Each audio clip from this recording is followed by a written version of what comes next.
The Black Country is an area in the West Midlands which got its name from the heavy pollution levels it suffered during the Industrial Revolution.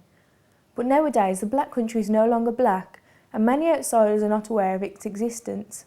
I want to find out if the Black Country still has a strong identity and what does this mean to its residents. Fagies and peas. Orange chips. Folk some hard. And a good pork diet. A good pork, because everybody used to keep pigs, a hadn't good they? pork diet, Used yeah. to keep pigs, hadn't they? A good pork diet. It's where I live, so like home, being happy. I don't think I could live anywhere else, probably. Life, because I mean, the Black Country was alive with people. It was never quiet.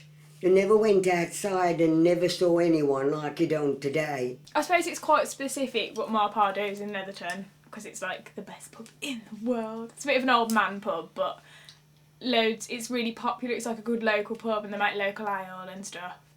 Nice cobs, which is very important if you're from the Black Country.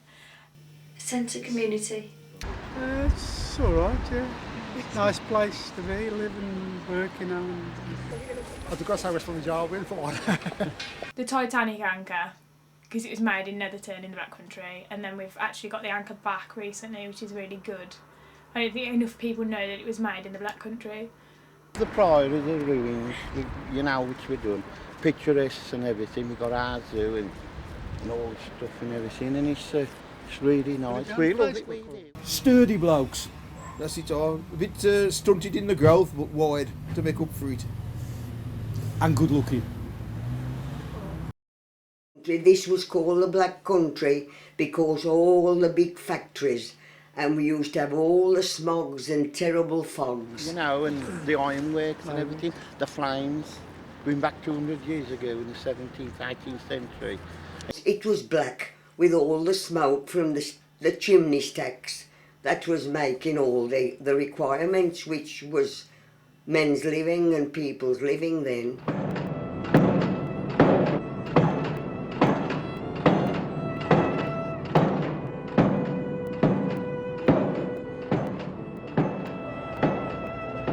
If you don't know what hard work is, you're looking at it now. These are the men of Cradley Heath and Quarry Bank. They're making hand-forged chains, one of the Black Country's most famous products. Herbert Davis is the chainmaker on the left.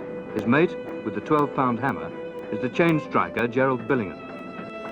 They've worked harder in one morning than many men would in a month. Herbert Davis. Hard. There was no easy jobs, but it was a very, very happy atmosphere.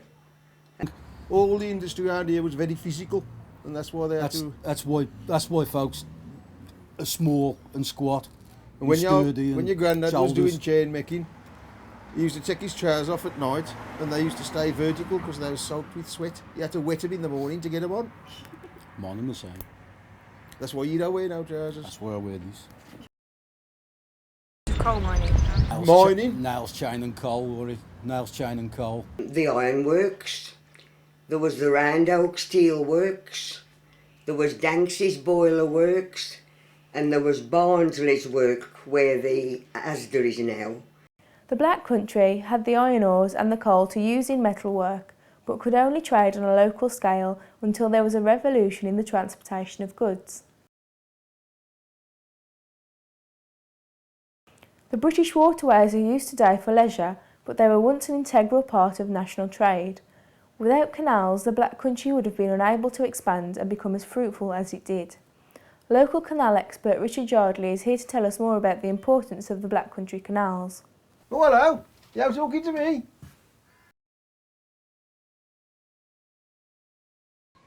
You see, in the Black Country, we had an abundance of natural resources around here. And before, all we do was trade local. But when they started building the canals, you had the thoroughfare to transport it all over the country. And it really expanded then. And the Black Country and Birmingham way was just a massive hive of activity. Because we could make all the stuff they wanted and you got the resource like to transport it everywhere then. In fact, there was one time there was more canals in Birmingham than Venice. And round here, a lot of the little canals, I call them little canals, they was like arms into the factories and everything like that. Because obviously they had to load the boats in the factory. And so they built all loads of little arms and they call them loops. A lot of them like disused now and shut down. And there's only the main thoroughfares, the big canals still open.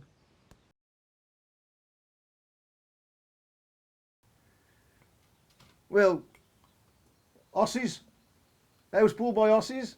They wore diesel like they am today.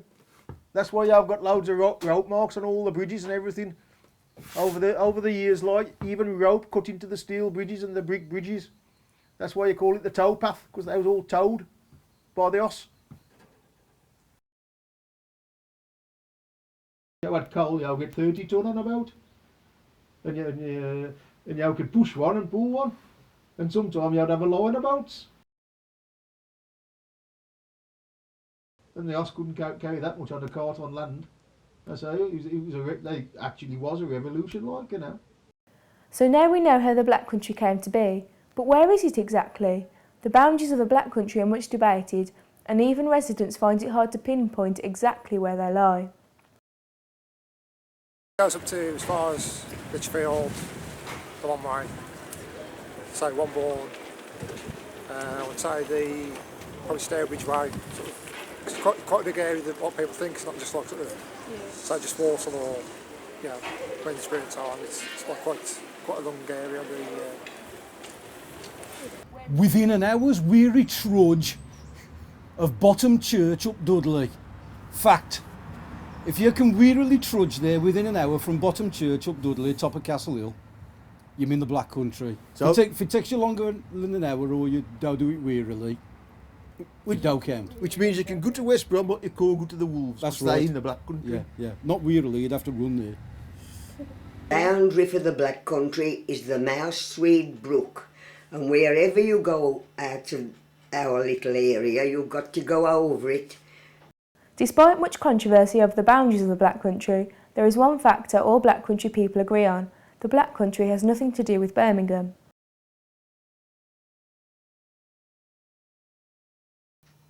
It's the most insulting. No, it's not the most insulting thing anyone can say. But there's this big kind of rivalry, and people who are from the Black Country shouldn't be called Brummies because we're totally different. We don't even sound like each other. And I've been told I sound like a Brummie, which is really offensive. I don't like that too. No one does. I hear you, Brummie. I'm from the Black Country. Well, it's not that I don't like being called a Brummie, it's just wrong. Although it is near to Birmingham, the Black Country is not in Birmingham in any way. Many outsiders believe that the Black Country people have a Brummie accent, but the Black Country have their own distinct Yam Yam accent. This accent is the strongest remaining part of the Black Country identity, and the majority of the Black Country people are very proud of being a Yam Yam. I think no one else in the world speaks like it, and it was meant to be the way in which Shakespeare should be like read out, that kind of dialect and that accent, because it fits Shakespeare really well. And we love Shakespeare, so that's good. But I just like when you say something like, I'm clam to Jeff to someone, and they're just like, what does that even mean? It means I'm hungry. But I just like having really unique phrases that no one else really knows. But then if you say it to someone else who lives here, then they'll just know exactly what you mean straight away. You can't do that, can you? You can't do that, can you?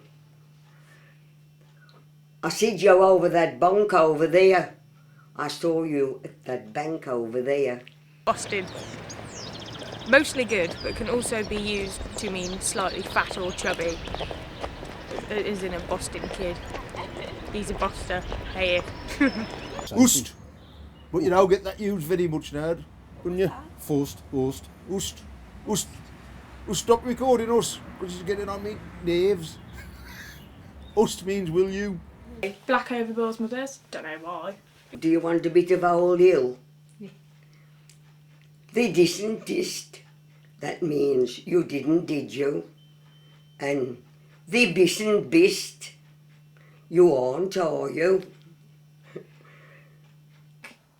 When my granddad was looking for a car that sat 8, And my uncle had no idea what he was looking for, and he was like, "Say it's 8," and it means it seats 8 people, and it was just like the most confusing thing ever. So the way people say stuff usually is pretty confusing.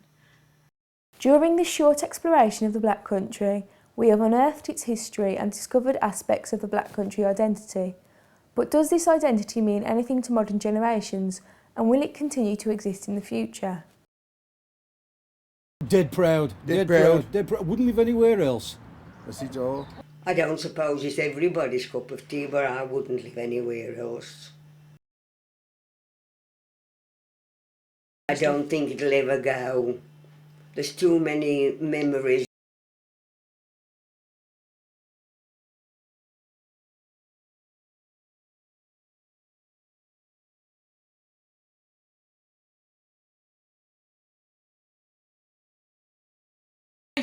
Make a sign. I'm going to do it.